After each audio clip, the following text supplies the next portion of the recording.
Buenas noches, bienvenidos. Activen sus cámaras, por favor. Gracias. Mantengan sus cámaras activadas. Gracias, Sandy. Gracias, John.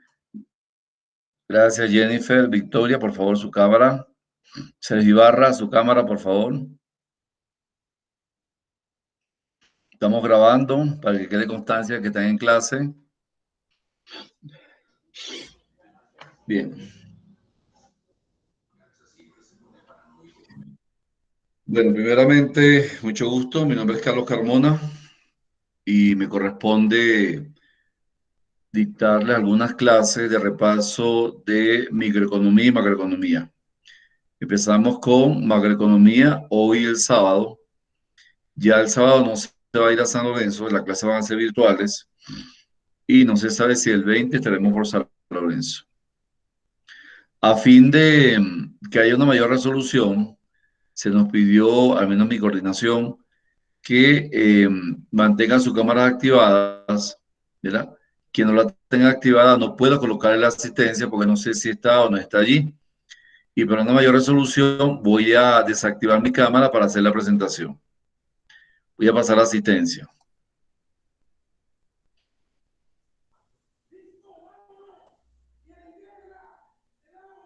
Cristian Valencia, creo que tiene asistencia. Presente, aquí estoy. Active su cámara, Cristian. Victoria. Sergio.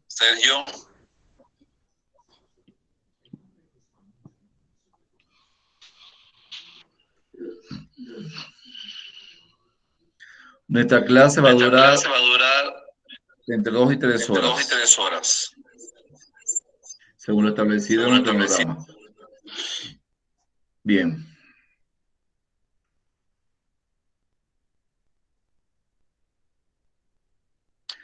Cristian Valencia. Presente otra vez. Damián Intriago.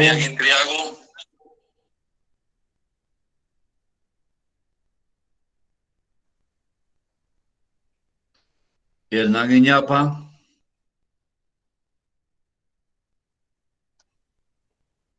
Esmeralda Oña.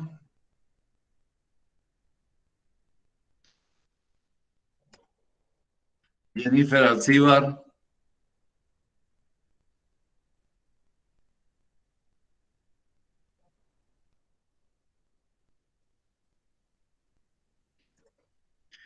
Jennifer Olmedo. Presente. Acosta John. Presente, profe. Magdalena Mina.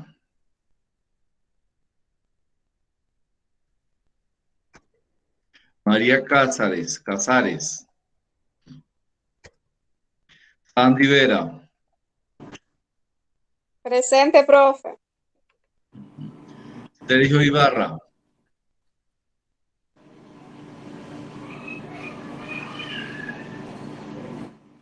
Victoria Valdés. Presente, profe. Ciaralí Garcés. Presente. Bien, según la asistencia solamente están presentes Valencia, Olmedo, Profe, Acosta, Vera, Valdés y Garcés. ¿Quién me habló? Profe, Oña. ¿Su Esmeralda. apellido? Oña. Ok. Oña Vargas Esmeralda. Bien, Esmeralda.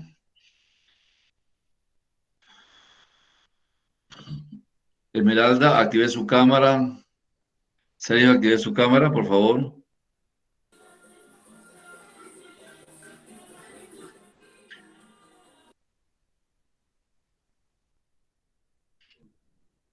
Ok. Vamos a hacer un repaso de lo que ustedes vieron en macroeconomía, según lo que corresponde al contenido dirigido hacia el examen complexivo, lo que concierne a los modelos económicos, al Producto Interno Bruto y cómo se calcula algunas variables de ese modelo económico, tales como el Producto Interno Bruto nominal, el Producto Interno Bruto real, la tasa de crecimiento, la tasa de inflación y el deflactor del Producto Interno Bruto, no sin antes analizar algunos conceptos macroeconómicos referidos a la macroeconomía.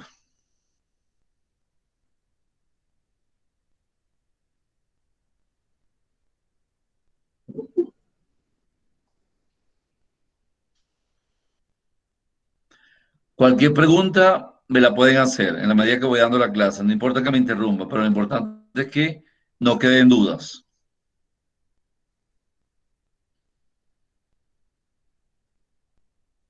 Asimismo, yo le voy a hacer algunas preguntas a ustedes. Bien, partimos de lo que es un modelo económico. Cuando hablamos de las herramientas del análisis económico, tenemos que tomar en cuenta cuáles son las variables que inciden en el análisis económico. Por lo tanto, ¿cómo hacen los economistas para estudiar fenómenos económicos tan complejos? Acuden a lo que se llama la simplificación de la realidad económica a través de los modelos económicos. Quiere decir que toda la realidad económica se analiza a través de modelos económicos, los cuales constituyen variables macroeconómicas. Siendo así, formulamos la siguiente pregunta: ¿cómo explicar el comportamiento de miles de consumidores o miles de empresas en el análisis económico? Partiendo de un modelo económico. Por lo tanto, un modelo económico no es más que la abstracción de la realidad. En el caso del modelo más conocido a nivel mundial, es el Producto Interno Bruto. Este Producto Interno Bruto o ingreso nacional no es más que el valor de la producción de bienes y servicios en una economía dada a partir de 365 días. Por lo tanto, ese Producto Interno Bruto va a estar compuesto por el consumo, la inversión, el gasto público, las exportaciones y las importaciones. En una economía cerrada, donde hay solamente dos agentes económicos, llámese familias y empresas, ese Producto Interno Bruto se va a convertir en un ingreso. El ingreso va a estar compuesto por el consumo más el ahorro para la familia. Pero a su vez, el ingreso también va a estar compuesto por el consumo más la inversión para las empresas privadas. En conclusión, aquí observamos que esos modelos son abstracciones de la realidad económica de una nación. Partiendo de ese hecho, podemos establecer que la economía se puede simplificar simplemente en variables macroeconómicas a través de modelos macroeconómicos. Suponiendo que todo marche bien en una economía, debe haber un equilibrio entre el Producto Interno Bruto y sus variables o agregados económicos. ¿Por qué razón? Porque los hechos son muy complejos, la economía es muy compleja y la única forma de analizarla es discriminando o desagregando las variables del modelo económico. En el caso nuestro, en el caso latinoamericano, manejamos el modelo económico capitalista.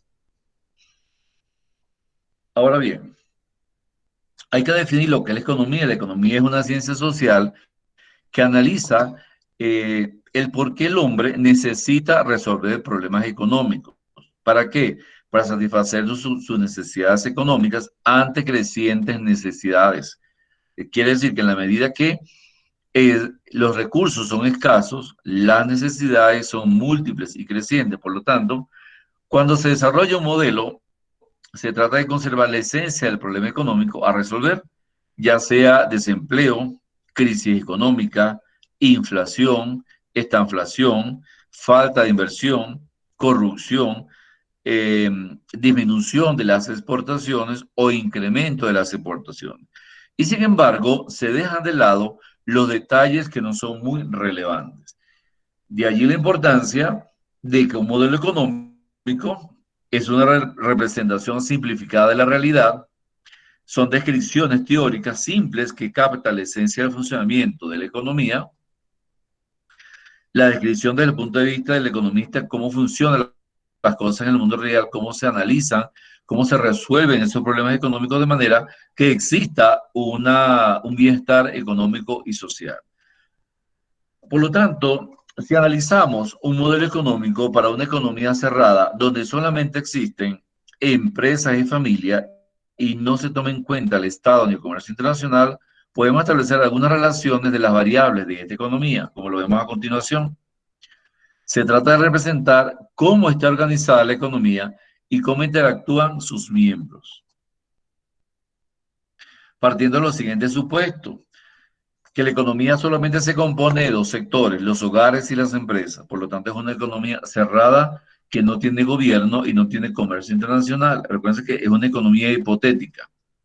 Las empresas producen bienes y demandan trabajo para producirlo. Por lo tanto, el trabajo es un factor productivo que tiene una remuneración llamada salario o sueldo. Los hogares ofrecen su trabajo a las empresas a cambio de un salario. Quiere decir que todo trabajador, ¿verdad?, no trabaja por hobby, trabaja a cambio de un salario que es un factor productivo muy importante para el sostenimiento económico de su familia.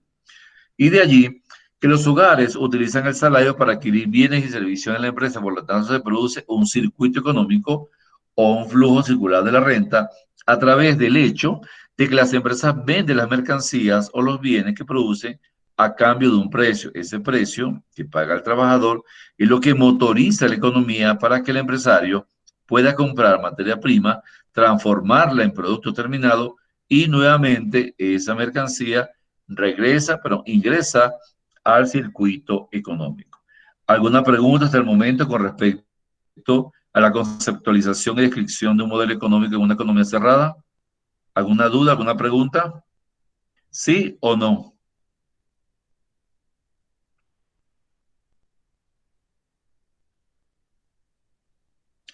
Entonces tenemos aquí un flujo monetario y un flujo real. Las empresas, ¿verdad?, ofrecen a los hogares bienes y servicios en el mercado de bienes. A su vez, los hogares ofrecen la fuerza de trabajo a cambio de un salario a las empresas y estas a su vez le colocan precios a sus productos para ser vendidos en el mercado. De esa forma ocurre el flujo monetario y el flujo real. ¿No hay duda? ¿No hay preguntas?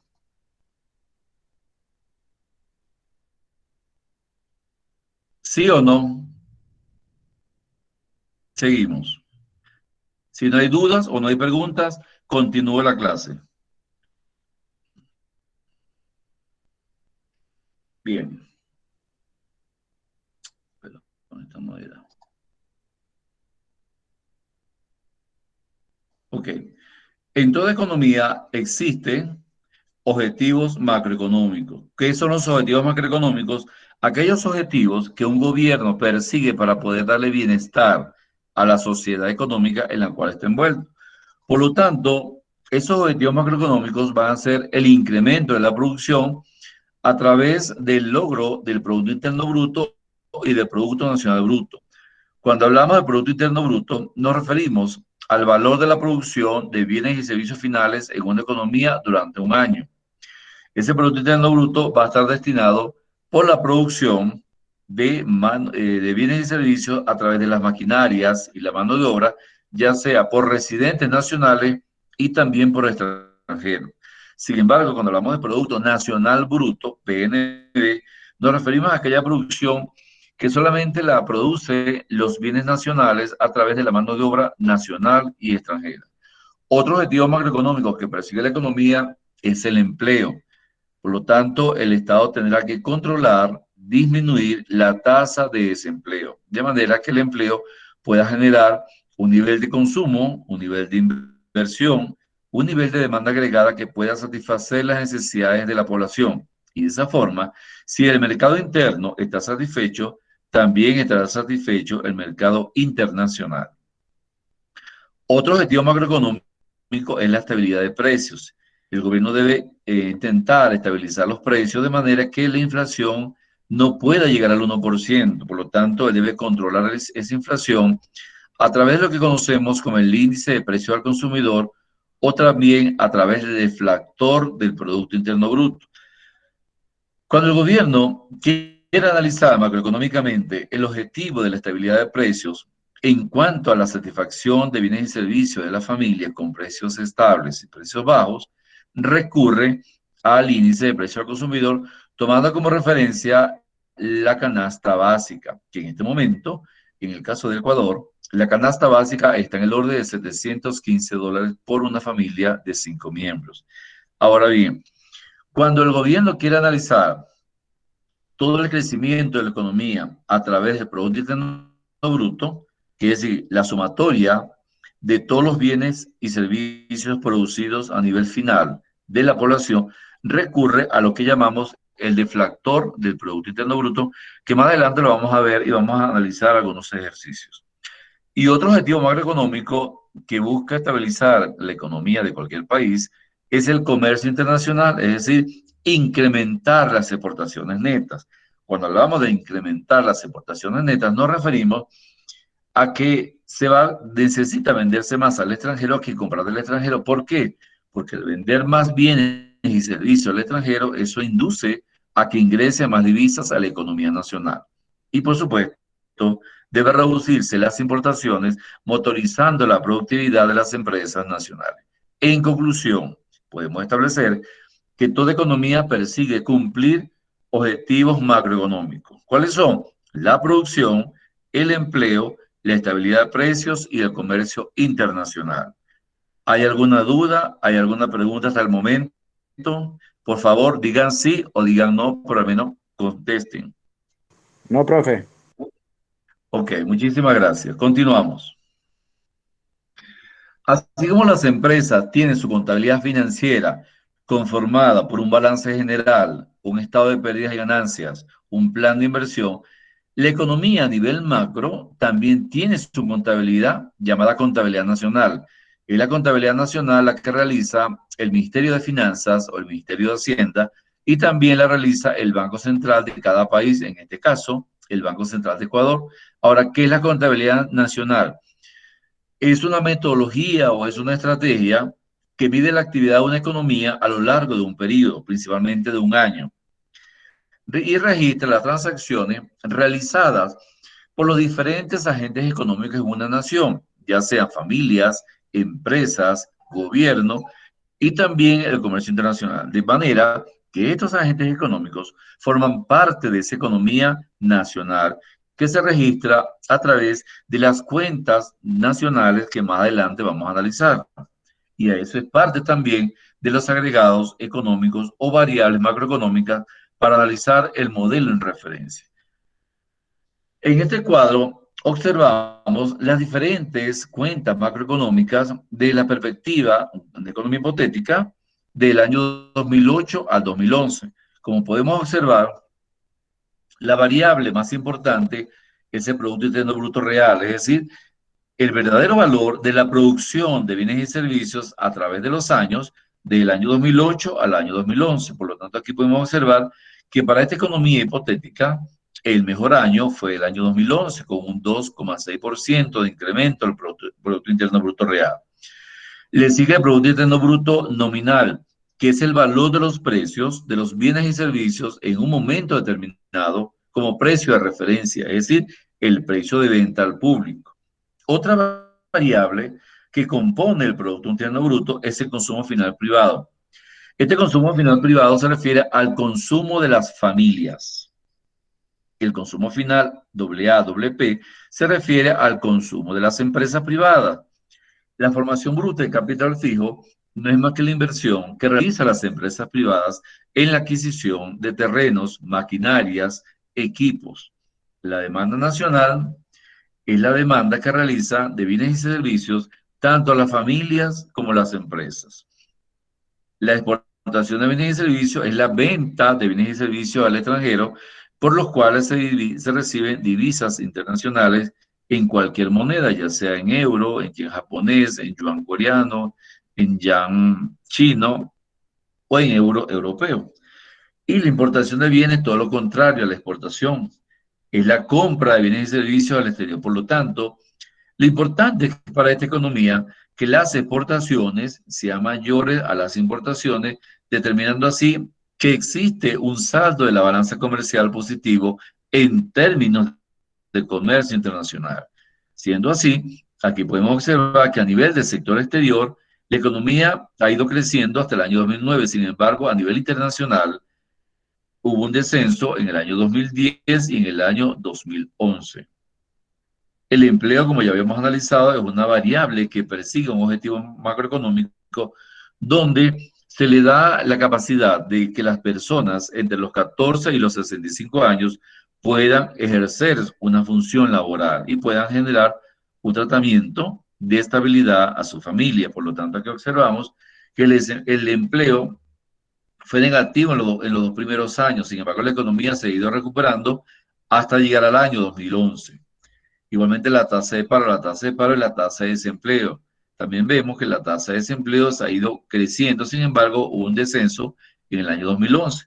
Y finalmente, la productividad como una tasa microeconómica de generación de calidad de los bienes y servicios, tomando como referencia la calidad de la mano de obra, también es importante tomarla en cuenta, de manera que la productividad garantiza la eficiencia, la eficacia y la efectividad de la mano de obra incorporada en la producción de bienes y servicios nacionales. En conclusión, podemos establecer que dentro de estas perspectivas económicas para esta economía hipotética, el año 2011, tuvo valores positivos, ¿verdad? Determinándose un crecimiento de la economía en 2.6%, ¿okay?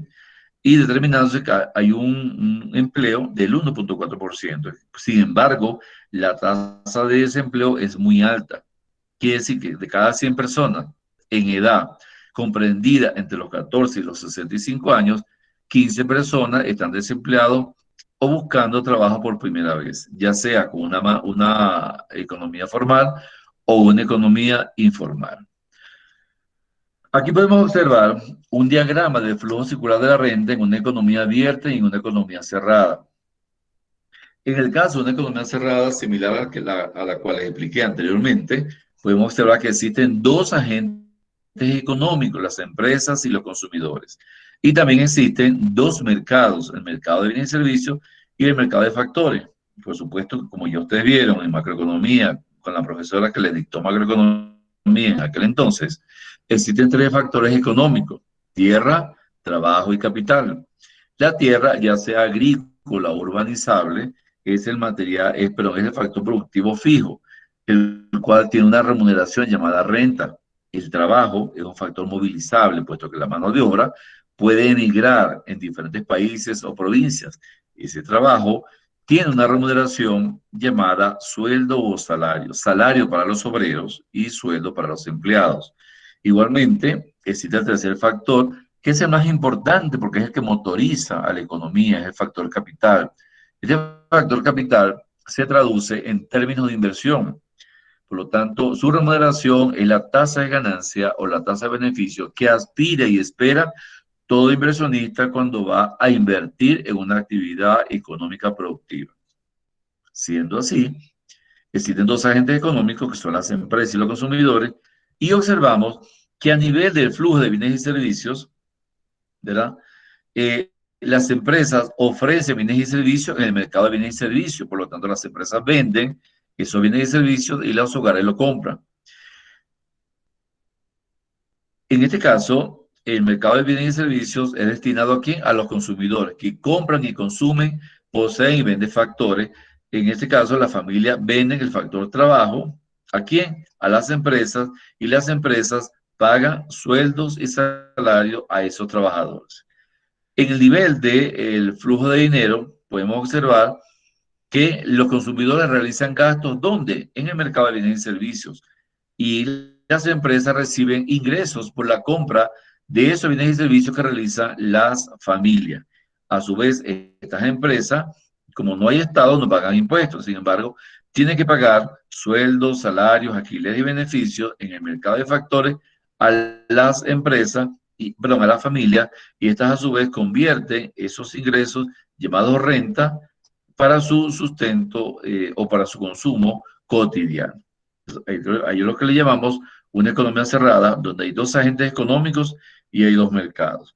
Ahora bien, cuando la economía se expande e ingresa el gobierno como aquel garante del gasto público, como concesionario del cobro de impuestos, del administrador de las rentas, a través del gasto público, llámese gasto corriente o gasto en inversión, según lo que ustedes vieron también en la clase con su profesora de macroeconomía, observamos que también existe el comercio internacional, que es el resto del mundo. Por lo tanto, ya hay 4 agentes económicos en una economía abierta, no hay 2.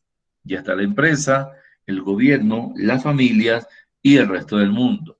Es decir, que las empresas, ¿verdad? ¿Pagan impuestos a quién? Al gobierno.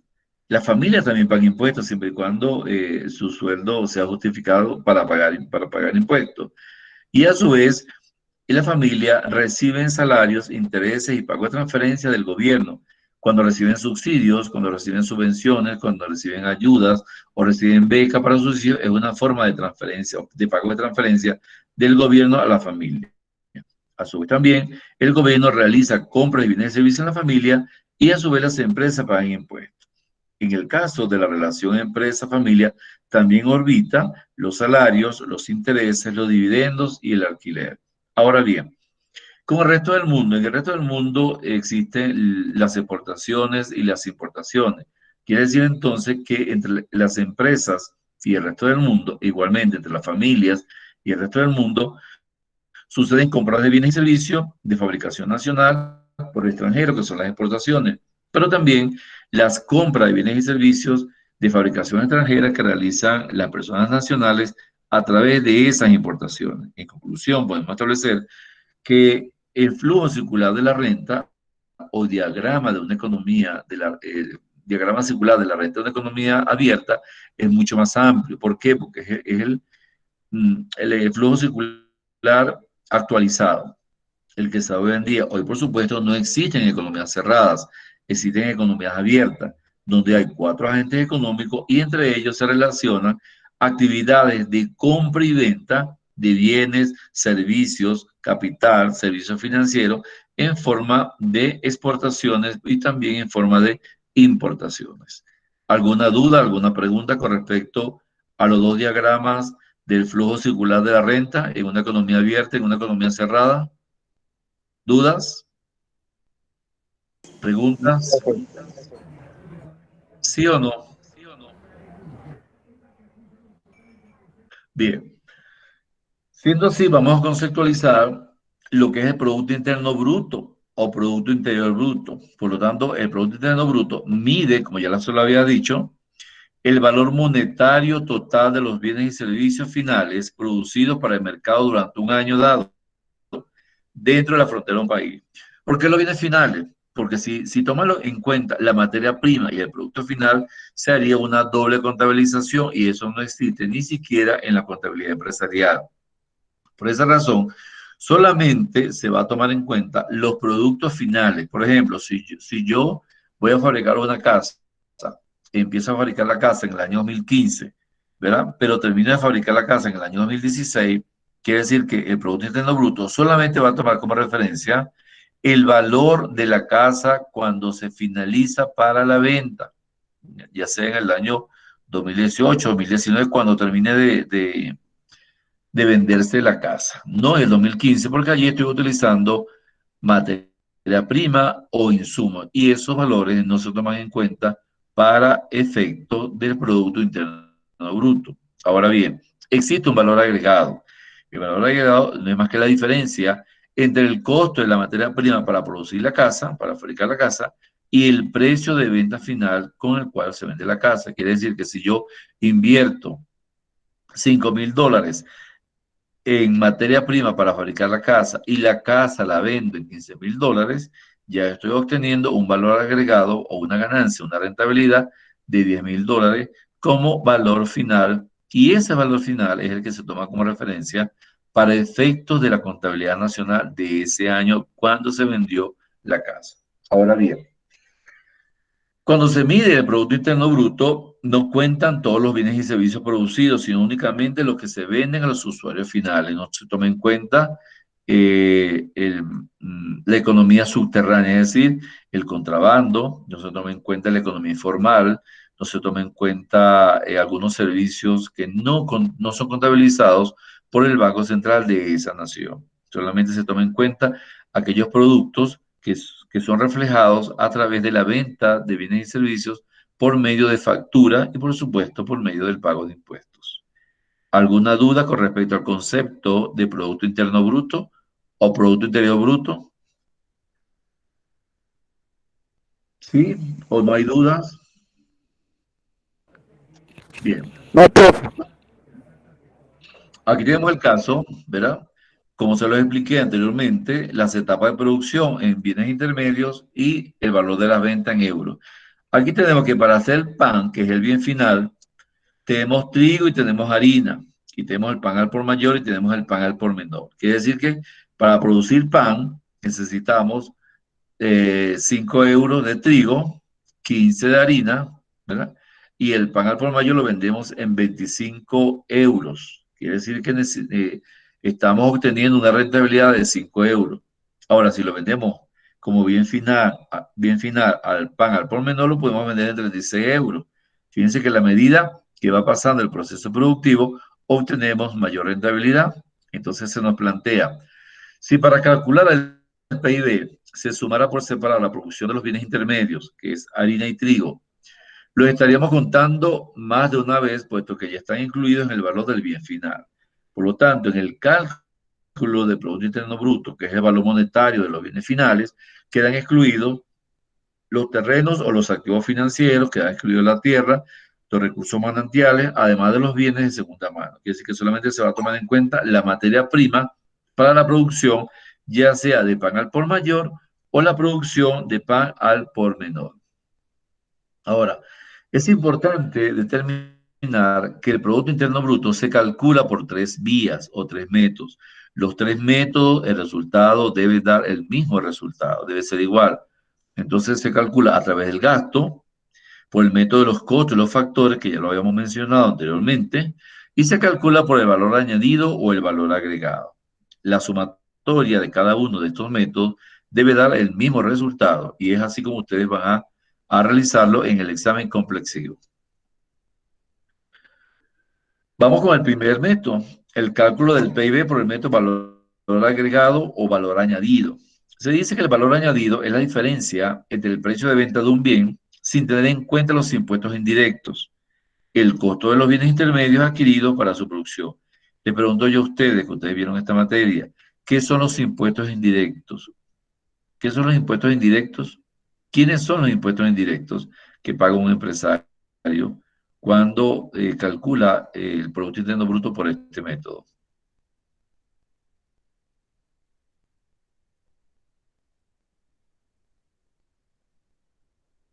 Alguien que me responda, por favor. Bueno, se lo dejo de tarea, los impuestos indirectos. Aquí vemos el ejemplo de la harinera. Tenemos las etapas trigo, harina, pan al por mayor y pan al por menor. El valor de las ventas, fíjense que de trigo, él gasta 5 euros. 5 menos 0 será 5. El harina, cuando se convierte el trigo en harina, se reduce, se resta 15 menos 5, me quedan 10 como valor añadido, valor agregado. Si vendo el pan al por mayor, ¿okay? El pan serían 25 euros y le resto los 15 de la harina, lo puedo vender en 10 euros.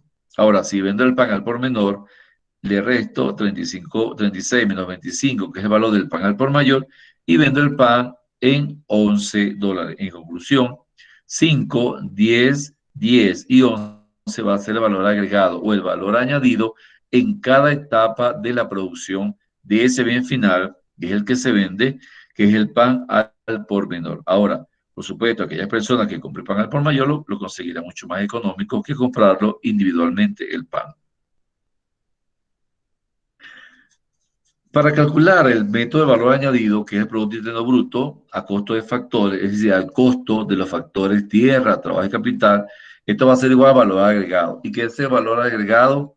El valor que agrega a la economía cada sector económico en el proceso de transformación de esa materia prima al producto final. Por lo tanto, el valor añadido es la suma del valor añadido de todos los bienes producidos. Ahora, esta ecuación se denomina Producto Interno Bruto a precio de mercado. ¿Y qué es el Producto Interno Bruto a precio de mercado? El valor de los bienes y servicios al precio actual, al precio del año cuando se fabricaron esos bienes y servicios. Ese Producto Interno Bruto a precio de mercado va a ser igual a Producto Interno Bruto a costo de factores más los impuestos indirectos menos las subvenciones a la explotación. Ahora bien, vamos a discriminar. El Producto Interno Bruto es el valor de los bienes y servicios a costo de los factores, ya sea el factor tierra, el factor trabajo o el factor capital. Los impuestos indirectos son los impuestos al valor agregado, o los impuestos de importación, o los impuestos de explotación, también pueden ser. Las subvenciones son lo que llamamos vulgarmente los subsidios, que son las ayudas que el Estado otorga a las empresas para que coloquen sus precios mucho más solidarios a la población a nivel de consumo. Y el precio de mercado es el precio actual, el precio en referencia. En conclusión, podemos establecer que el método de valor añadido otorga el resultado de su ejercicio a través del Producto Interno Bruto a precios de mercado. Como lo vemos aquí observamos en el caso de España que el Producto Interno Bruto, fíjense cómo ha ido disminuyendo. ¿Como consecuencia de quién? También del aumento de los costos y del aumento de los impuestos indirectos. ¿Por qué? Porque son un elemento importante de ese Producto Interno Bruto. En razón de ello, observamos que la variación interanual ha sido una disminución de todas las variables macroeconómicas de ese modelo. Ahora, tenemos dos conceptos que es importante analizar para efectos de cálculo. El Producto Interno Bruto se divide en Producto Interno Bruto real y Producto Interno Bruto nominal. A la economía le interesa el PIB real porque es el verdadero valor de los bienes y servicios luego que hemos eliminado la valoración inflacionaria. Por lo tanto, el Producto Interno Bruto nominal es el cálculo del PIB utilizando los precios de mercado al momento actual, es decir, precio por cantidad, 5 naranjas a $2 serían 10 dólares. Quiere decir que $10 va a ser el Producto Interno Bruto nominal. ¿Okay? El otro valor es el PIB real, es decir, el cálculo del PIB utilizando los precios de un año base, lo que nos permite comparar los datos del PIB en diferentes años. Si yo quiero conocer cuánto ha crecido el valor de los bienes y servicios del año 2000 al año 2020, yo tomo como referencia los precios del año 2000 y esos precios se le van a llamar Producto Interno Bruto Real. Y voy a analizar año a año cómo ha crecido ese Producto Interno Bruto a través de los años. El año 2000, por supuesto, va a ser mi año base, mi año de cálculo para poder deflactar o poder identificar cuánto han crecido los precios durante esos 20 años.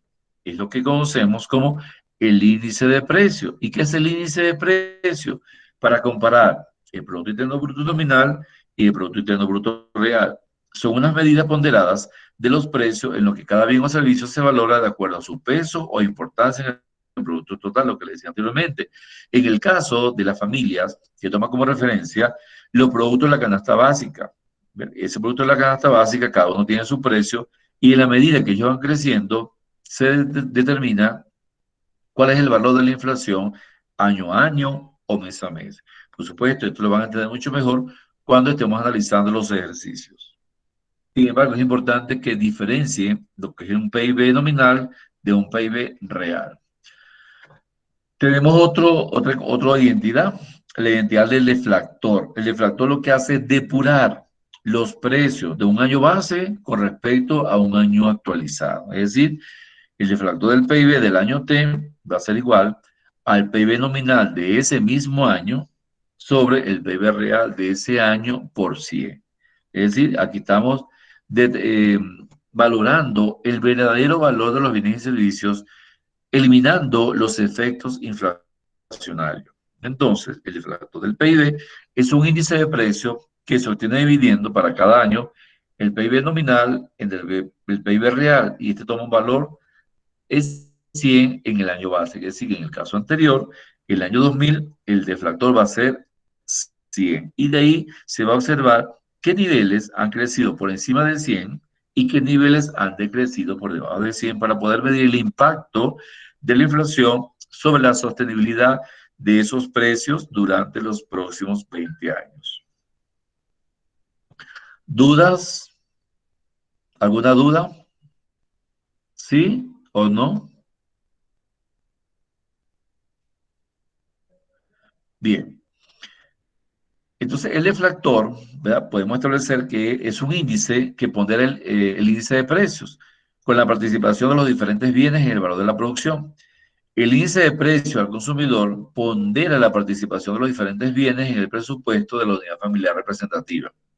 Por lo tanto, como le decía anteriormente, el deflactor incluye todos los bienes y servicios producidos en una economía en un año, a diferencia del índice de precio al consumidor que solamente mide el costo de los bienes consumidos por una familia a través de una canasta básica. Es la diferencia, que un índice mide el nivel de crecimiento económico de la familia y el deflactor mide el crecimiento económico de la nación en su totalidad. Entonces, podemos establecer como conclusión que el Producto Nacional Bruto mide el valor de mercado de todos los bienes y servicios que produce un país durante un año. Puede medirse de dos formas: Producto Nacional Bruto nominal y Producto Nacional Bruto real. En este caso, en la gráfica, observamos cómo ha ido creciendo del año 1930 al año 1930 estas variables. En el año 1950 hubo la Segunda Guerra Mundial. En el año 1970 hubo la Guerra de Vietnam. Fíjense cómo ha ido creciendo el Producto Interno Bruto, lo cual quiere decir que se ha activado la economía a través del consumo de los bienes y servicios de estos países que estuvieron en la guerra del Golfo Pérsico, la expansión económica. Quiere decir que este Producto Interno Bruto ha ido mejorando su perspectiva desde 1930 hasta 1990, tomando como año base ¿cuál? El año 1930, y verificar cuál ha sido el crecimiento sostenido de la producción de bienes y servicios de 1930 hasta 1990. Siendo así, incorporamos otros conceptos, que es el Producto Nacional Bruto Potencial. El Producto Nacional Bruto Potencial es la tendencia a largo plazo. Cuando yo analizo una serie de años, de 10 años o de 20 años, estoy identificando cómo ha crecido ese Producto Interno Bruto Nacional Bruto, pero efectivo. Aquí vemos la brecha que ha ido creciendo de forma sostenida. Y esto es lo que llamamos el Producto Nacional Bruto Potencial, el crecimiento sostenido del valor de la producción de bienes y servicios del año 1930 al año 1990. Ahora, existe una brecha entre el Producto Nacional Bruto en efectivo y el Producto Nacional Bruto, ¿verdad? Esa brecha la conocemos como la brecha del Producto Nacional Bruto, y es la diferencia entre el Producto Nacional Bruto potencial, el que queremos proyectar, y el Producto Nacional Bruto efectivo, que es el real. Este es el Producto Nacional Bruto real. Entonces, en la medida que esta brecha se amplía mucho más, quiere decir que la economía ha crecido en forma sustancial. Cuando esta brecha es muy cercana, quiere decir que la economía se ha mantenido estable. Sin embargo, eso no involucra que los precios hayan crecido en forma constante y en forma creciente. Tenemos otra identidad económica, o otro agregado macroeconómico, que es el Producto Nacional Bruto, que está compuesto por el Producto Interno Bruto más la renta de los factores nacionales en el extranjero menos la renta de los factores extranjeros en el propio país. Me explico. El Producto Interno Bruto, como ya sabemos, es el valor de la producción de bienes y servicios producidos en una economía durante un año. Ahora, esta renta de los factores nacionales en el extranjero es la renta que recibe el factor tierra, capital y trabajo, que es elaborado por las personas nacionales, pero que viven en el extranjero. Por ejemplo, un ecuatoriano que vive en Estados Unidos percibe una renta. Un ecuatoriano que vive en Suecia percibe una renta. Un empresario ecuatoriano que tiene su inversión en Nueva Zelanda recibe una ganancia, recibe una rentabilidad. ¿Okay?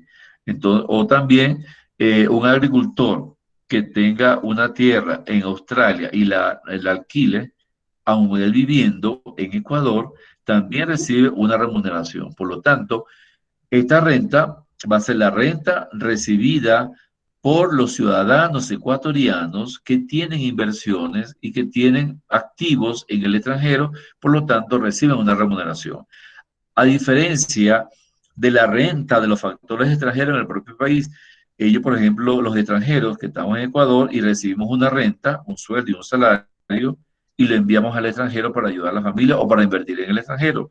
O un inversionista colombiano que invierte en el Ecuador, recibe una ganancia y esa ganancia la repatria hacia su país de origen, hacia Colombia. O también un agricultor colombiano que compre tierras aquí en Ecuador, invierta en ellas y recibe su remuneración o su ganancia que es enviada posteriormente a Colombia. En conclusión, lo importante es que la renta de los factores nacionales en el extranjero sea mayor a la renta de los factores extranjeros en el propio país. Y ello, unido al crecimiento sostenido de la producción nacional, verá como totalidad el Producto Nacional Bruto. ¿Alguna duda? ¿Alguna pregunta? ¿Sí o no? Por favor.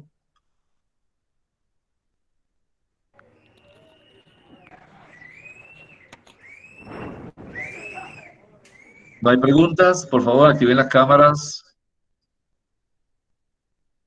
¿No hay preguntas? ¿No No, hay profe, no dudas? me pregunto. Ok, gracias. Continuamos. Si no hay dudas, no hay preguntas, continúo. Bien. Mantenga su cámara activada, por favor. Ok. Por ejemplo, vamos a analizar algunos casos. Producto Nacional Bruto. Dice, Ford es una empresa americana que tiene una fábrica en España. Por lo tanto, su producción, ¿dónde se contabiliza? En el PIB español y no en el americano. ¿Por qué en el PIB español? Porque su producción, su centro de producción es en España. Sin embargo, ¿quién recibe el excedente monetario? Por supuesto, Estados Unidos, porque la empresa tiene origen americano. ¿Okay? En el Producto Nacional Bruto americano y no en el Producto Nacional Bruto español. Aunque la empresa produce en España, solamente paga un factor productivo, que es el sueldo y el salario que reciben los españoles ¿ya? Que trabajan en esa empresa. Sin embargo, la redituabilidad o la rentabilidad de la producción nacional de esa empresa la recibe Estados Unidos porque es allí donde radica la residencialidad de esa empresa. Como lo vemos aquí, perdón. Ok. Entonces, la producción, ¿dónde se contabiliza? En el PIB americano, porque es el inversionista. Sería una remuneración nacional al extranjero, aunque su empresa esté en España, solamente paga excedentes, paga impuestos, paga sueldos y salarios, paga una renta por el terreno donde está la fábrica, incluso puede hacer inversiones en España, pero su rentabilidad se repatria hacia los Estados Unidos. Siendo así, analizamos otros conceptos. Fíjense cómo se van agregando variables macroeconómicas para el análisis de los agregados económicos. Tenemos el concepto de renta nacional. ¿Y qué es la renta nacional? La suma de las remuneraciones pagadas a los factores de producción nacional, sueldos, salarios, alquileres, intereses y beneficios, durante un tiempo que es por lo general un año. Entonces podemos establecer que la renta nacional, ¿verdad? RNN, va a ser igual al Producto Nacional Bruto a costo de factores menos la depreciación. ¿Y qué es la depreciación? El desgaste físico de las maquinarias y equipos incorporadas en la producción de esos bienes y esos servicios. Pero también podemos establecer que esa renta nacional va a ser igual al Producto Interno Bruto a costo de los factores que allí aparecen, sueldos, salarios, alquileres, intereses y beneficios, más la remuneración neta de los factores nacionales, menos la remuneración neta de los factores extranjeros, menos la depreciación o desgaste de los equipos y maquinarias que son producto de la fabricación de bienes y servicios en esa economía. De esa forma se obtiene la renta nacional de una nación. Como les decía anteriormente, lo importante es que esta renta nacional sea mayor a esta renta del extranjero. ¿Dudas, preguntas? Continuamos. Tenemos la variable empleo y desempleo. Por supuesto, todo gobierno se preocupa de calcular la tasa de desempleo que cada día sea menor. Por lo tanto, esa tasa de desempleo es el porcentaje de población activa entre 15 y 65 años que tienen la edad de trabajar y están buscando trabajo por primera vez o consecutivamente cuando ya han perdido el trabajo anterior. Y esa población está desempleada. Entonces podemos observar aquí que de 1930 a 1990 la tasa de desempleo ha ido disminuyendo a partir de 1940 y se ha mantenido casi constante durante esos 40 años, lo cual es beneficioso para la economía. No así el año 1930, cuando hubo la Gran Depresión norteamericana y muchos empresarios se suicidaron porque no pudieron recuperar su inversión. En conclusión, establecemos que la tasa de desempleo va a ser igual al número de desempleados entre la población activa por 100. Y esa población activa es aquella que se encuentra entre los 15 y los 65 años. Ahora bien, al igual que analizamos la tasa de desempleo, también podemos analizar la tasa de empleo. En este caso sería tasa de empleo, va a ser igual al número de empleados entre la población activa por 100. Lo único que varía es el numerador. En este caso, el número de desempleados, por si fuese una tasa de empleo, aquí sería el número de empleados. Entonces, vayan tomando en cuenta todas esas fórmulas o ecuaciones en un papelito aparte, para efecto de los ejercicios que vamos a hacer posteriormente. Tenemos dos variables, producción y empleo. Fíjense en este caso, en esta gráfica, que las variables de producción y empleo van unidas de la mano. A medida que crece el empleo, también crece la producción de bienes y servicios. A medida que el empleo disminuye, también disminuye la producción de bienes y servicios y así sucesivamente. Quiere decir que para esta economía hipotética, el mejor año donde hubo mayor producción y mayor empleo fue el año entre 1999 y el año 2000. Entonces quiere decir que la tasa de desempleo tiende a variar cuando lo hacen los ciclos económicos. ¿Y qué son los ciclos económicos? Aquellos momentos analizados por años donde hay épocas de auge, épocas de prosperidad, épocas de recesión y épocas de crisis. Quiere decir entonces que si traspolamos esos ciclos económicos, observamos que aquí hay auge y expansión, ¿verdad? Va creciendo la economía. Empieza desde a partir del año 2000 y empieza el proceso de crisis y recesión económica hasta llegar al punto más bajo en el año, entre el año 2002 y el 2003, que es que este es el pico más bajo, ¿verdad? De mayor desempleo y menor producción, y este es el pico más alto de mayor producción y de mayor desempleo en el año 2000. Y luego se mantiene constante entre el año 2002 y el año 2007. Es lo que se llama en este caso la ley de Okun. ¿Y qué establece la ley de Okun? Que por cada 2 o 3% que desciende el PNB en relación con el potencial, la tasa de desempleo aumenta en un punto potencial. Por lo tanto, podemos decir que en la medida que desciende la producción nacional bruta o en la medida que desciende la producción de bienes y servicios, también eso indica que va a aumentar al menos en un punto porcentual la tasa de desempleo. ¿Por qué? Porque no hay inversión. Al no haber inversión, no hay demanda agregada, no hay consumo, no hay exportaciones y mucho menos van a haber importaciones porque no hay divisa para comprar esos bienes y servicios del extranjero. Siendo así, a nivel, igual que la microeconomía, se nos representa la curva de oferta y demanda agregada. Cuando hablamos de oferta agregada, es el potencial de producción de todos los agentes económicos, ya sea familia, Estado o empresa. En este caso, la oferta agregada es la cantidad total de bienes y servicios que las empresas de un país están dispuestas a producir y vender a un determinado periodo. Esas empresas pueden ser nacionales o extranjeras. Por lo tanto, a medida que hay mayor producción, por supuesto los precios van a aumentar porque el empresario no va a ser tan tonto para producir y no subir los precios. Quiere decir entonces que existe una relación directamente proporcional entre el incremento de la producción y el incremento de los precios, reflejándose en una curva de oferta con pendiente positiva como lo observamos en este caso.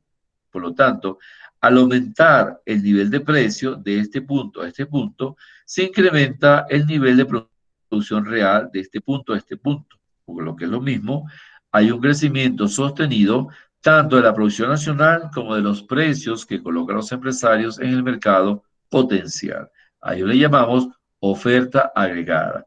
La otra cara de la moneda es la demanda agregada. Esa demanda agregada, ¿quiénes la realizan? La demanda, las familias, los empresarios y el Estado. Entonces, la demanda agregada es la cantidad de todos los diferentes sectores de la economía que están dispuestos a gastar en un determinado periodo, o ya sean familias, empresas o Estado o incluso comercio internacional. Por lo tanto, los componentes de la demanda agregada van a ser los mismos componentes del Producto Interno Bruto. ¿Cuáles son? Consumo nacional, inversión nacional, gasto público y exportaciones netas. ¿Y qué son las exportaciones netas? Las exportaciones menos las importaciones. Por lo tanto, observamos aquí que esta curva de demanda agregada tiene una pendiente negativa. ¿Y qué indica la pendiente negativa? Que a medida que suben los precios, la cantidad demandada son menores. Y si los precios bajan, por supuesto, la cantidad demandada van a ser mayores. Por lo tanto, existe una relación inversamente proporcional entre precio y cantidad demandada. Ahora, la economía no se analiza de forma separada, ya sea la oferta y la demanda agregada, se analiza a nivel macroeconómico. Y el nivel macroeconómico es lo que persigue todo equilibrio de la economía a través de la intersección de la curva de demanda agregada y la intersección de la oferta agregada.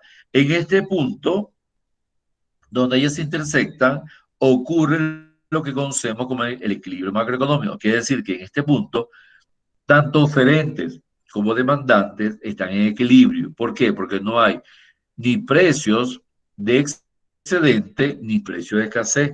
No sobra producción y tampoco falta producción. Por lo tanto, a este precio de equilibrio, tanto los consumidores como los empresarios estarán en armonía porque toda la producción que lleva al mercado es demandada.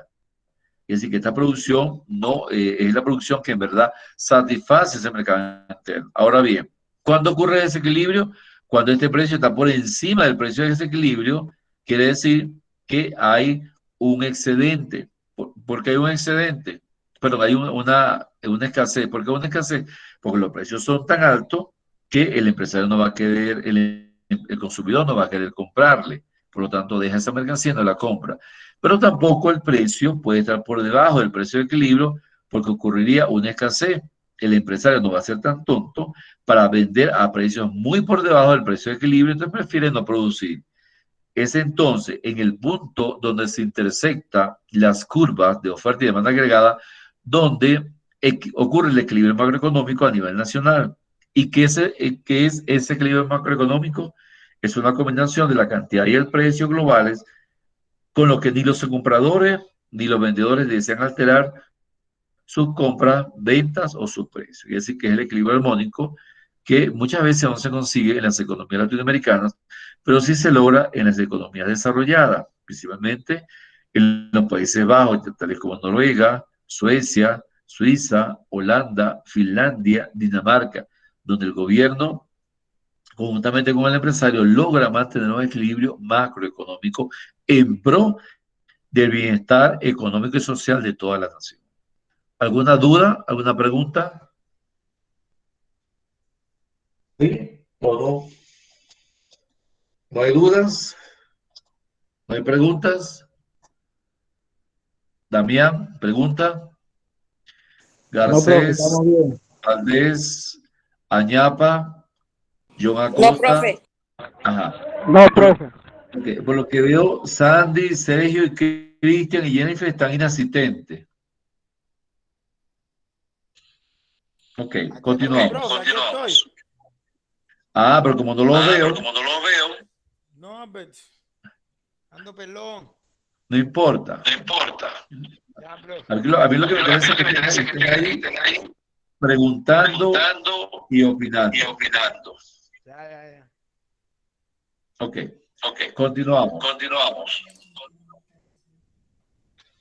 Los agregados económicos. ¿Allá va? Apágame el micrófono que tengo eco. Gracias. Continuamos con los agregados económicos, ¿verdad? Esos agregados económicos están sustentados en la contabilidad nacional, como habíamos mencionado hace momentos.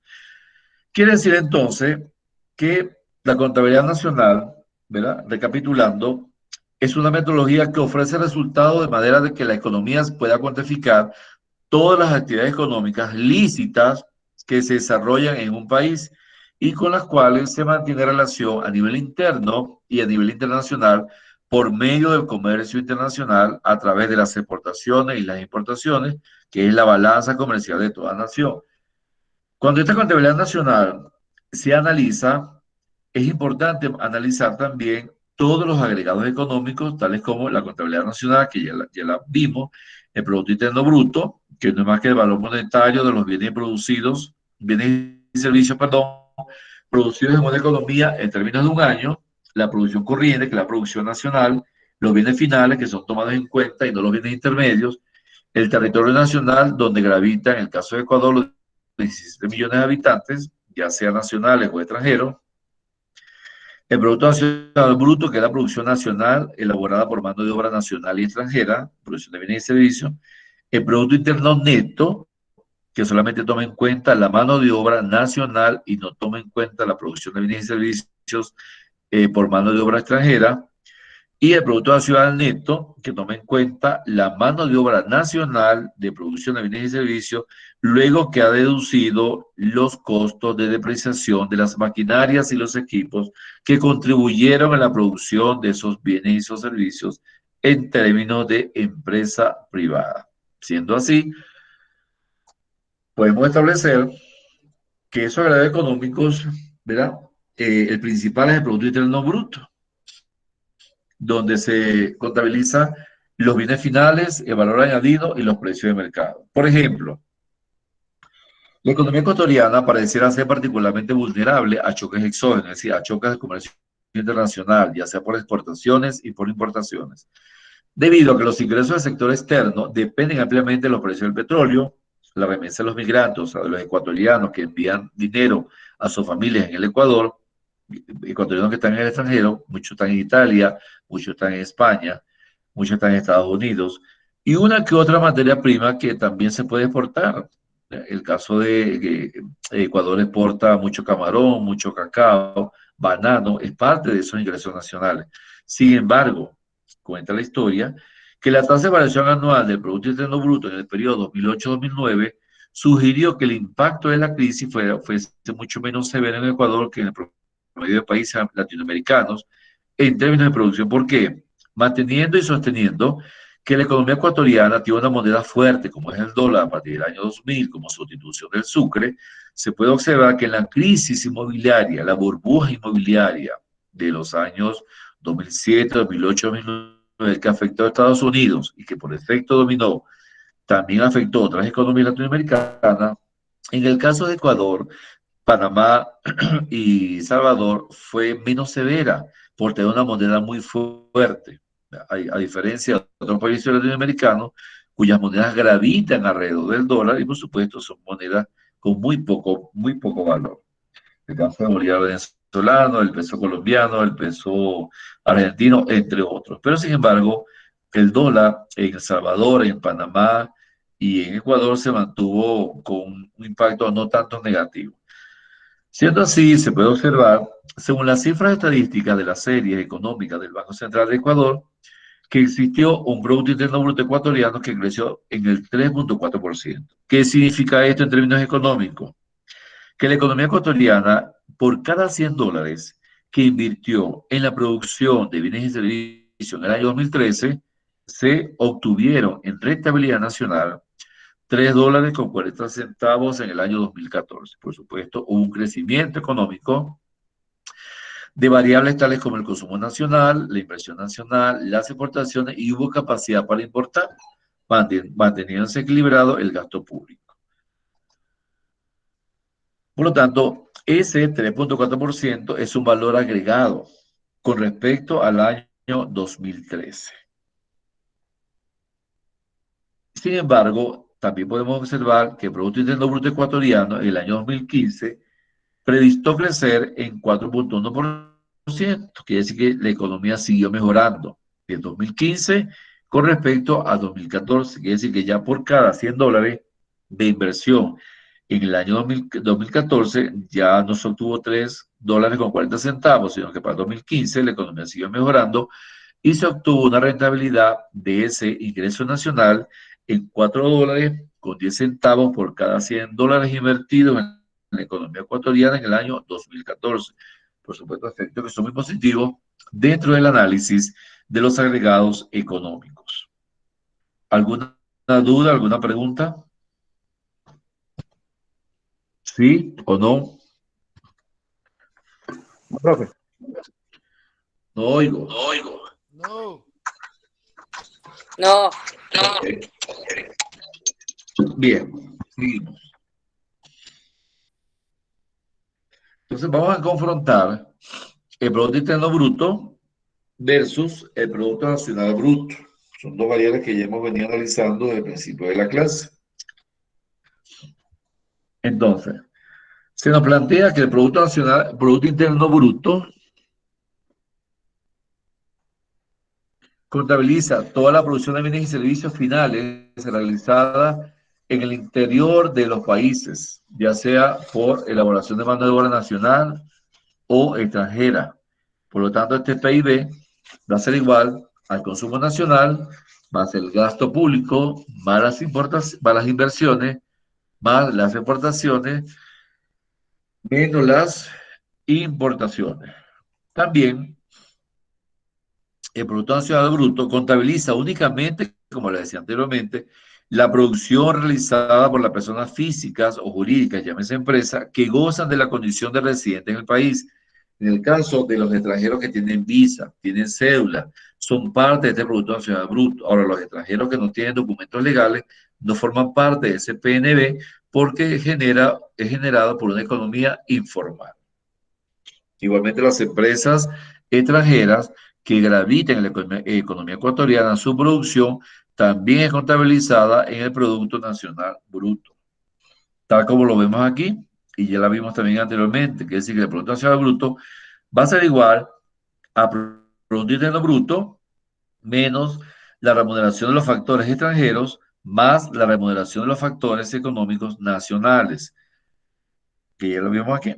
La remuneración recibida por residentes extranjeros, ¿verdad?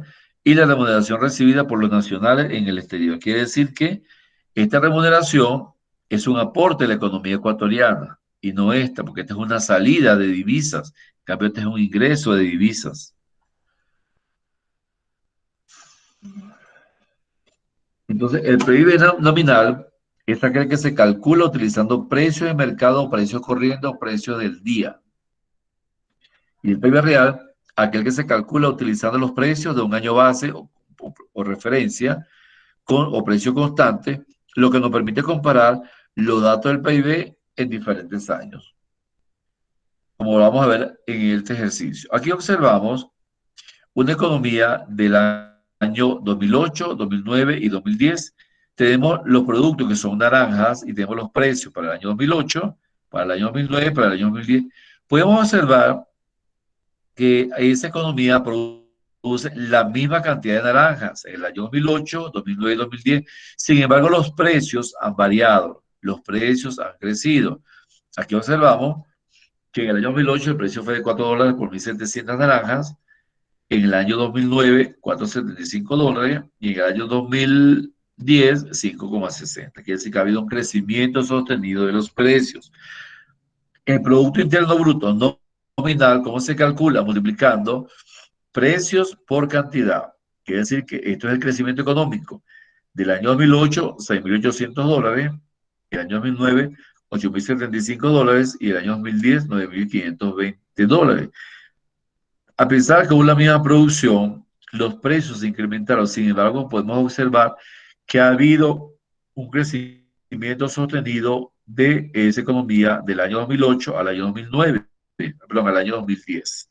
Ahora, como nos dice la teoría, como se puede observar en el ejemplo, la producción permanece constante durante los años 2008-2010, es de 1.700 unidades, de que el precio tiene una tendencia a crecer como resultado de la inflación. Quiere decir que este crecimiento es resultado de la inflación. Por lo tanto, el PIB nominal se obtiene multiplicando precio por cantidad. En conclusión, establecemos que el Producto Interno Bruto nominal es el valor de la cantidad por el precio, donde la cantidad obedece a incrementos en el Producto Interno Bruto real y el precio crece por efecto de la inflación o de la deflación. Es aquí en el precio, este valor del precio es lo que nos va a motorizar o a describir cómo se calcula el deflactor, o lo que es lo mismo, la variación de los precios año a año a través de ese deflactor, donde se obtiene como cálculo el Producto Interno Bruto nominal entre el Producto Interno Bruto real. De la siguiente forma. Entonces ya podemos definir lo que es el deflactor. Dice, conocido como un índice de precio al consumidor, del mismo se considera en su cálculo todos los bienes y servicios producidos en el país.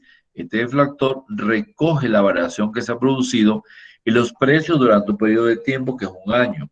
Se utiliza para conocer la parte del crecimiento de una economía que se debe al aumento de precio de todos los bienes y servicios producidos en ese año. Por lo tanto, el nivel de inflación puede ser medido como porcentaje de cambio en el deflactor del PIB a través de la siguiente ecuación. Deflactor del PIB va a ser igual al PIB nominal, que es precio por cantidad, entre el PIB real, por 100.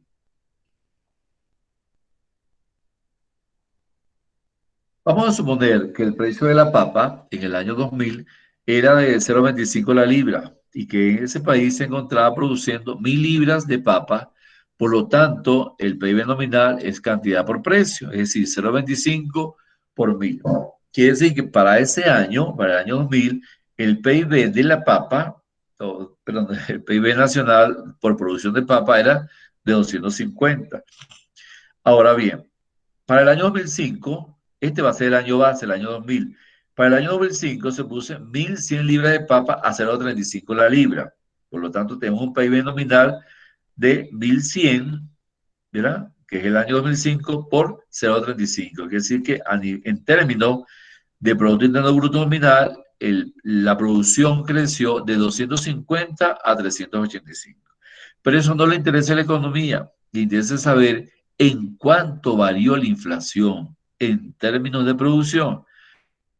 Teniendo un incremento de 100 libras por papa, que representa el 54%, fíjense que hay 100 libras de diferencia, esto representa el 54% desde el año 2000 al año 2005, que es el crecimiento, ya que el PIB real sería manteniendo constante el precio de la libra de papa para el año 2000. Por lo tanto, tenemos que comprobar en cuánto ha crecido la producción real de papa del año 2000 al año 2005, es decir, multiplicar 1.100 libras, ¿verdad?, de papa del año 2005 por 0,25, que es el valor de la papa del año base, que es el año 2000, lo cual nos da 275, que representa un 10% de crecimiento. Quiere decir que verdaderamente la economía no creció en 54%. Sí lo hizo en términos nominales, pero nos interesa en términos reales. La realidad es que la producción de papa del año 2000 al año 2005 creció en un 10% de crecimiento. Si a ello le aplicamos el deflactor para medir la variación de la inflación, decimos que el deflactor del PIB va a ser igual a 385, ¿verdad?, que sería el PIB nominal del año 2005, entre 275, que es el PIB real del año 2005, y esto valor lo vamos a multiplicar por 100, nos da 140. ¿Y qué significa 140? Es el valor evolutivo de la producción de bienes y servicios a través de la inflación. Por lo tanto, vamos a comprobar si en realidad este fue el crecimiento económico real de la economía.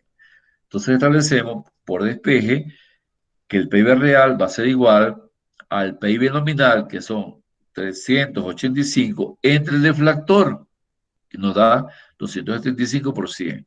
Por lo tanto, hemos verificado que en realidad el crecimiento real de la economía del año 2000 al año 2005 fue de $275. Entonces, aquí observamos que hemos depurado de ese PIB nominal el efecto inflacionario y que en realidad la economía no creció en 54%, sino que deflactando creció en un 10% del año 2000 al año 2005. En términos monetarios, la producción de papa de 100 libras, que es la diferencia entre el año 2000 y el año 2005. ¿Dudas? ¿Preguntas con el análisis económico? No hay. Perfecto.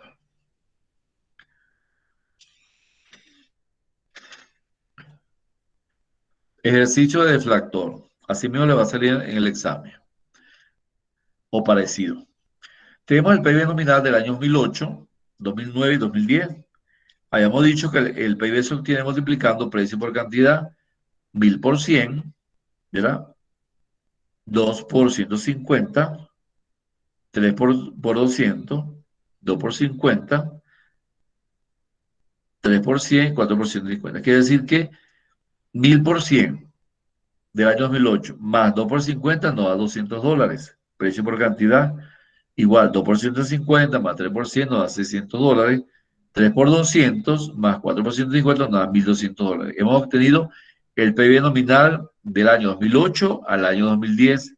Pero eso nos interesa, no nos interesa el PIB real. Por lo tanto, tomamos como referencia que el año base va a ser 2008. Entonces vamos a multiplicar la cantidad de la producción del año 2008 por cada uno de los precios de los años sucesivos. Es decir, 1 por 100, 1 por 150, ¿verdad? O lo mismo, 1 por 100 más 2 por 50, como es el año base, nos va a dar el mismo valor, 200. Luego, 1 por 150 más 2 por 100 nos va a dar 350. 1 por 200 más 2 por 150 nos va a dar 500. Quiere decir que este es el verdadero valor del crecimiento sostenido de la economía del año 2008 al año 2010. Fíjense que el año base, tanto el PIB nominal como el PIB real, da el mismo valor, pero en realidad la economía creció no en $600, sino en $350 en el 2009. Y en el 2010 no creció en $1.200 el PIB, sino que creció en $500. Ahora, para deflactar, es necesario ver el verdadero crecimiento de la economía. Por lo tanto, aplicando la ecuación del deflactor, que es el PIB nominal entre el PIB real por 100, aquí lo tenemos, nos da que ese deflactor para el año 2008 fue de 100, que es el año base. Siempre nos va a dar 100 el deflactor en el año base. En el 2009, 171 y en el 2010, 240. Quiere decir que aquí observamos que hubo un crecimiento sostenido de la inflación con una variación del 71% y luego una variación del 140%. Por lo tanto, combinando el deflactor con la tasa de inflación, podemos observar que el deflactor del PIB es la relación entre el PIB nominal y el PIB real por 100. Y la tasa de inflación es el deflactor del año actual menos el deflactor del año anterior. En este caso sería el deflactor del año, si queremos obtener el deflactor del año 2010, tomamos en cuenta, la tasa de inflación del año 2010, tomamos en cuenta el deflactor del año 2010 menos el deflactor del año anterior, que sería 2009, entre el deflactor del año 2009 por 100. Por ejemplo, la inflación es el aumento continuo del nivel general de precios y se puede medir mediante el deflactor del PIB y también se puede medir el índice de precio al consumidor. En este caso, para medir la inflación utilizamos el deflactor del PIB, como ya lo habíamos mencionado. Entonces, el deflactor es igual al deflactor del PIB del año actual menos el deflactor del PIB del año anterior entre el deflactor del PIB del año anterior por 100. En el caso de la economía hipotética, tenemos que una inflación donde el deflactor es 120 menos 100, entre 100 por 100 nos da que la inflación creció en un 20% del año 1 con respecto al año 2. ¿Dudas? ¿Preguntas? ¿Sí o no? Bien. Aquí tenemos la fórmula, ¿verdad?, de la tasa de inflación. La tasa de inflación va a ser igual al deflactor del PIB del año T menos el deflactor del PIB del año anterior entre el deflactor del año anterior por 100. si lo llevamos a efecto del análisis, obtenemos que la tasa de inflación del año 2008 va a ser igual al deflactor del año 2008 menos el deflactor del año 2007 entre el deflactor del año 2007 por 100, y que esa tasa de inflación va a ser igual a la sustitución de esos valores. Quiere decir que la tasa de inflación creció del 2007 al 2008 en 49,42%, lo que económicamente se interpreta que lo que valía en el año 2007 $100, ya no puedo comprar esa misma cantidad, sino que tengo que agregar $49,42 para comprar la misma cantidad de productos que compré con $100 en el año 2007. Por lo tanto, se observa que hubo un incremento inflacionario de $49,42 que tengo que colocar más, sacar más de bolsillo para comprar la misma cantidad de bienes y servicios que compraba en el año 2007. ¿Dudas? ¿Preguntas? Creo que estoy hablando solo, me parece que estoy hablando solo, pero bueno, continúo. Bien. Aquí estamos, Aquí. profe, aquí estamos. Ok. Estamos, profe. Tenemos diferentes. Dígame. Bien. Aquí Si le estamos, preguntan, aquí quiere estamos. decir que todo se está entendiendo. Tenemos una economía del año 2006 a 2009, cuyo año base es 2007. Tenemos el precio del pan, por la cantidad de pan, el precio de la mantequilla y la cantidad de mantequilla. Tenemos el PIB nominal, el PIB real y el deflactor. Habíamos dicho que el PIB nominal va a ser la multiplicación del precio por cantidad del pan más el precio por cantidad de la mantequilla, nos da 28. Y que el PIB real va a ser la diferencia entre el precio del pan y la mantequilla y nos va a dar 40. Así sucesivamente obtenemos cada uno del precio nominal y el precio real, pero en el PIB nominal y el PIB real. Ahora, ¿cómo obtenemos el deflactor?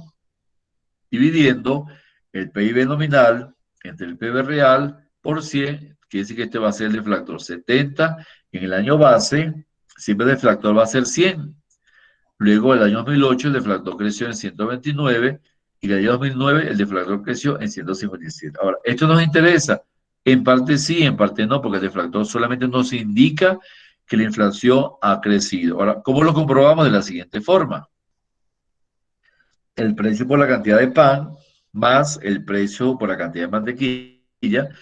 Ya obtenemos los valores del deflactor y ahora aplicamos la fórmula de la tasa de inflación, que es el deflactor del año posterior menos el deflactor del año anterior entre el deflactor del año anterior por 100. Aquí vemos que el deflactor del año 2006, ¿verdad? Sería 100 del año 2007 menos 70, entre 70 nos da 43%. Por supuesto, aquí vemos el deflactor del año 2007, que la base de 100 sería 129 menos 100 entre 100 nos da 29%. Y finalmente, el deflactor, la tasa de inflación del año 2008, 157 menos 129 entre 129% da 22%. Observamos que esta economía se ha ido recuperando porque la inflación ha ido descendiendo, ¿verdad? Ahora, esto tenemos que comprobarlo a través de la tasa de crecimiento del Producto Interno Bruto Real. Observamos que la economía se ha ido recuperando, pero tomando como referencia el año 2007. Se ha ido recuperando desde el año 2006 porque la inflación ha disminuido. ¿Qué significa esto? 43%, que con $100 que yo compraba bienes y servicios en el año 2005, en este caso, en el año 2006 tengo que colocar $43 más. La economía se recupera porque lo que compraba con $143 en el año 2006, ahora voy a comprar la misma cantidad de bienes y servicios con $129. Y en el año 2008, ahora voy a comprar $122, la misma cantidad de bienes y servicios. Por lo tanto, se observa que la tasa de inflación ha ido disminuyendo. Ahora, es importante identificar de qué forma la inflación está medida por el deflactor. Y este es el promedio de los precios del año corriente o año actual, expresado como porcentaje de los precios del año base. Por lo tanto, aquí tenemos la ecuación del deflactor, que ya la sabemos, y si queremos conocer el PIB real, ¿verdad? Lo que tenemos que hacer un despeje. El PIB real pasa a un numerador y el deflactor pasa a un denominador, o lo que es lo mismo, los precios de Y sobre los precios base, que es igual al ingreso. Entonces, ¿cómo se calcula la inflación interanual? Ya lo vimos en este caso, en términos de el índice de precio al consumidor, sería el índice de precio, la tasa de inflación del año 2006 en el mes de agosto, el mes 8, sería el índice de precio de agosto 2006 menos el índice de precio de agosto 2005, que quiere decir que estamos analizando una variación interanual medida en los meses de agosto, entre el índice de precio de agosto 2005, por 100. Por lo tanto, observamos que la inflación creció desde agosto 2005 hasta agosto 2006 en un 3,7%. Es decir, que de los $100 de bienes y servicios que consumía en agosto de 2005, para 2006 tengo que sacar de mi bolsillo $3,70 para comprar la misma cantidad de bienes y servicios que el año 2005. Y si queremos calcular la tasa de inflación intermensual, hacemos lo mismo. Por ejemplo, la inflación en agosto va a ser igual al índice de precio de consumidor en agosto menos el índice de precio de consumidor en julio, que sería el mes anterior, entre el índice de precio de consumidor en julio, y nos da 0,2%. ¿Qué implica esto?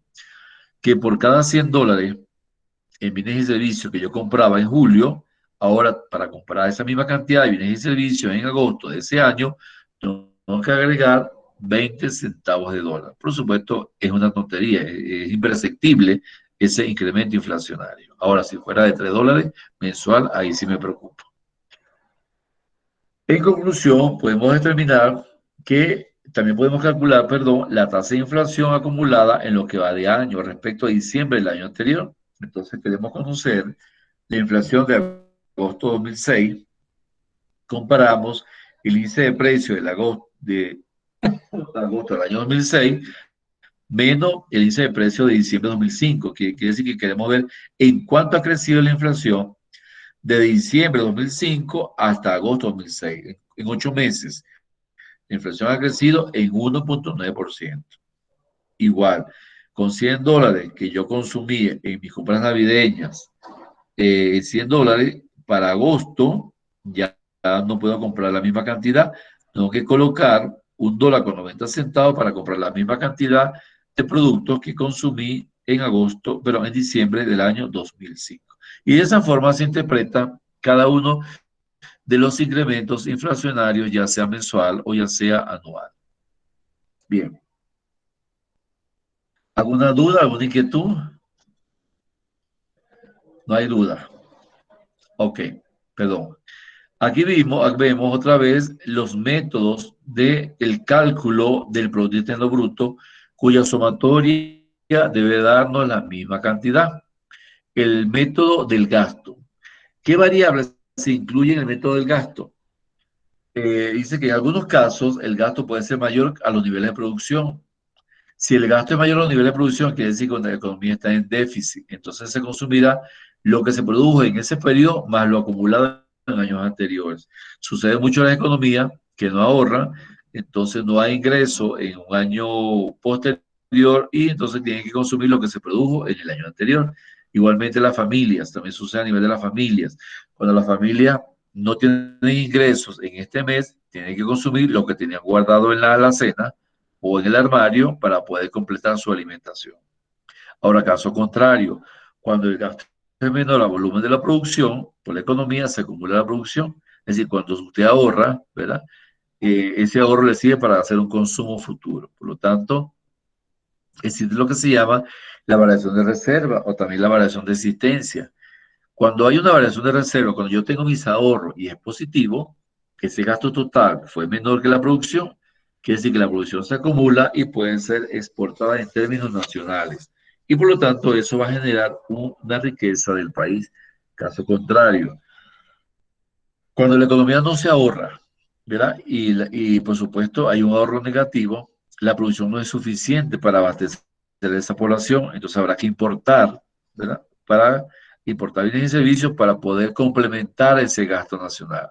Si eso lo llevamos a términos monetarios, observamos, ¿verdad?, que en los supuestos del método existen dos tipos de gastos, gasto de consumo y gasto de inversión.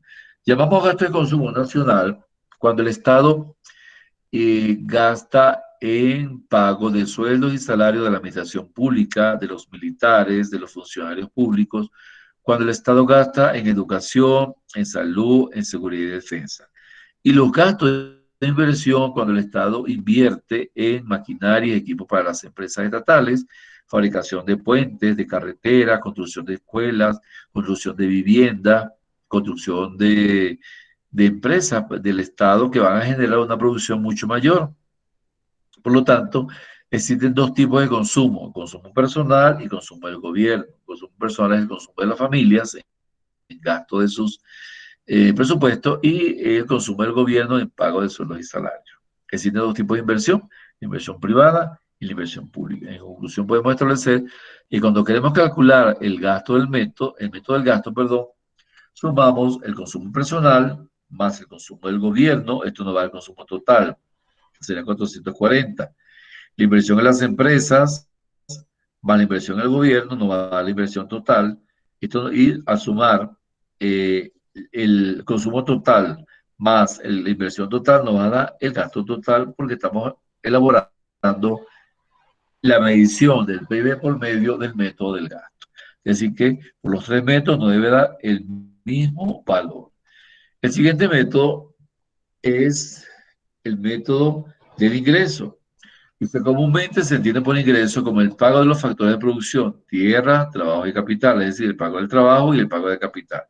Aquí no se toma en cuenta tanto el valor de la tierra, porque la tierra es un factor fijo, y los factores más movilizables son los sueldos y el factor trabajo, cuando la población emigra en busca de mejor trabajo, y el capital, cuando el inversionista busca invertir en aquellos países donde hay una mayor rentabilidad, o en aquellas provincias donde hay una mayor rentabilidad.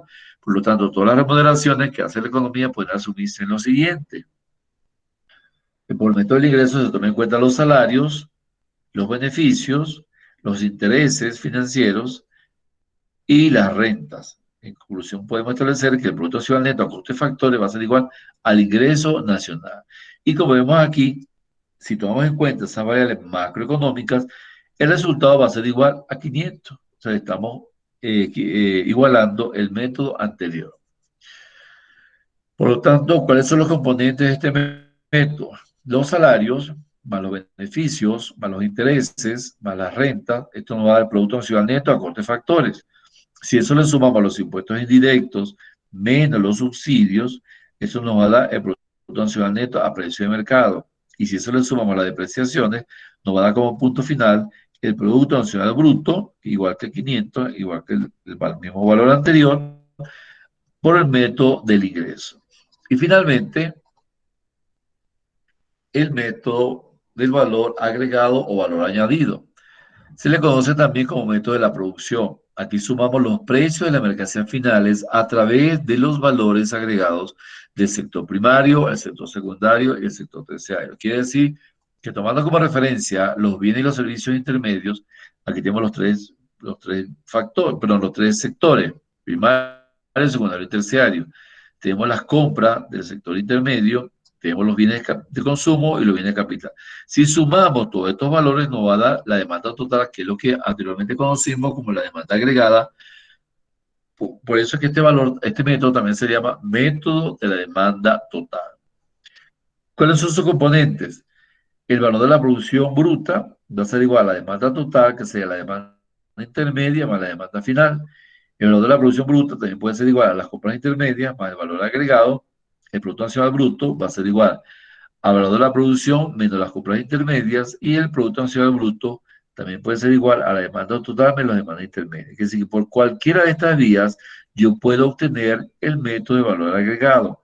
Finalmente establecemos que para determinar el volumen de la producción de un país tenemos que contabilizar los bienes finales, no los bienes intermedios, de la totalidad de los sectores económicos de la economía, considerando los bienes según los costos de los factores productivos y evitando problemas de doble contabilización de las relaciones interindustriales, es decir, evitar la contabilización del valor de los materias primas, de los insumos, más el valor del producto final.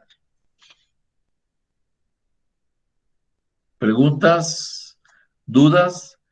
Quiere decir que por los tres métodos el resultado va a ser el mismo. El método del gasto, que es consumo, inversión, gasto público y exportaciones netas. El método del ingreso, que van a ser los salarios, los alquileres, los intereses y los dividendos. Y el método de la producción, que es el valor añadido de todas las empresas o el valor agregado de los sectores primarios, secundarios y terciarios. El resultado debe ser idéntico, el mismo resultado. Como lo vemos aquí. Aquí vemos una economía hipotética española del año 2010, el precio base o Producto Interno Bruto base es el año 2010. Por el método de la demanda, la oferta y la renta, por el método de la demanda, vemos que, fíjense los valores, 1.037.000 en el año 2014, y la economía creció en 1.075.639 euros en el año 2015. Por el lado del método de la oferta o de valor agregado, nos da el mismo valor. Y por el método de la renta o del ingreso, también nos da el mismo valor. Quiere decir que esta economía está totalmente equilibrada, con una tasa de crecimiento, ¿verdad?, en forma incrementada del año 2014 al año 2015. Vemos que en el método de la demanda están sus variables: gasto y consumo final, formación bruta de capitales, exportaciones menos importaciones. En el método del valor agregado, o también llamado método de la oferta, están los sectores primarios, que está la agricultura, ganadería, silvicultura y pesca; el sector secundario, que es la industria; y el sector terciario, que es la construcción y los servicios, y los impuestos netos.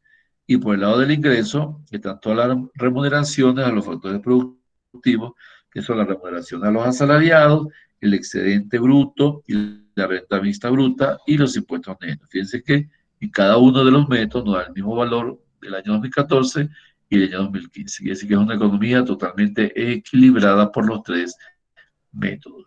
Ahora bien, tal como conocemos el Producto Interno Bruto, que es la sumatoria de los bienes y servicios producidos en un año en términos monetarios, también podemos calcular cuánto es el aporte que el Estado debe otorgar a cada uno de los habitantes de esa nación como parte retributiva de la producción nacional. Eso se le llama Producto Interno Bruto per cápita, o por cabeza, o por individuo, es lo que significa en latín. Quiere decir, el PIB per cápita es un indicador que se utiliza generalmente para medir el grado de bienestar de un país y realizar comparaciones entre los países, de manera que a mayor PIB per cápita, la economía de ese país está equilibrada o es una mejor economía. Se calcula dividiendo el PIB entre el número total de habitantes. Por lo tanto, el PIB per cápita va a ser igual al PIB real sobre la población. En el caso ecuatoriano son 17 millones de habitantes. En este caso, para una economía hipotética del año 2011, decimos que el PIB per cápita en dólares canadienses va a ser igual al PIB real de ese año entre 5.727.707 habitantes. Sería que a cada habitante le corresponde de ingreso nacional el 0,066 centavos de dólar, pero este es costarricense.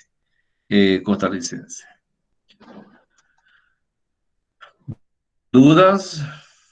¿Preguntas? No, esto no. Yo no le balance pagos. ¿No hay dudas? ¿No hay preguntas? Bien. Señores, si no hay dudas o no hay preguntas, nos vemos el sábado a las 12:30 en forma virtual. Es la segunda parte del análisis práctico de macroeconomía. Quiere decir que ustedes deben repasar todas estas fórmulas para el cálculo de los ejercicios que vamos a realizar. Vamos a analizar el próximo sábado a las 12:30. Y hay como 100 ejercicios que ustedes van a hacer para efecto de su examen complexivo, el cual va a ser en junio de este año. O sea que van a tener suficiente tiempo para que puedan realizar todos los ejercicios que les voy a proponer en la clase. ¿No hay dudas? ¿No hay inquietudes?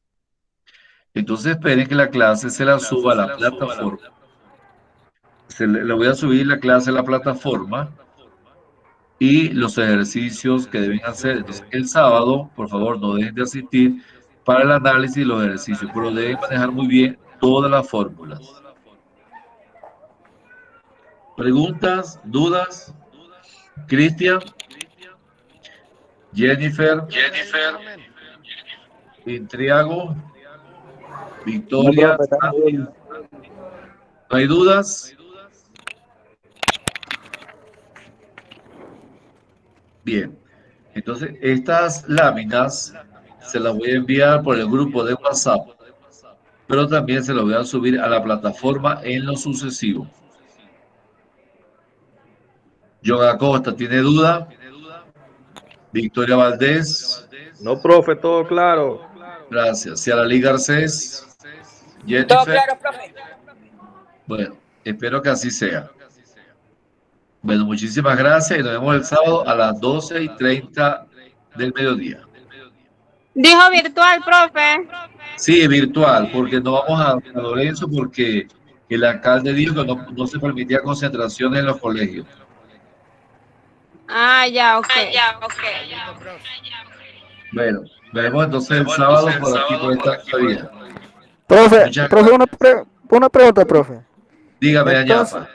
entonces este sábado no hay clase presencial en San Lorenzo, porque yo todos los fines de semana viajo. No hay clase presencial, va a ser virtual. Ya, muchas gracias, profe. Eso no me era. Ajá, bien. Bueno, muchas gracias y hasta luego. Chao. Chau, chau, profe. Chao. Ok.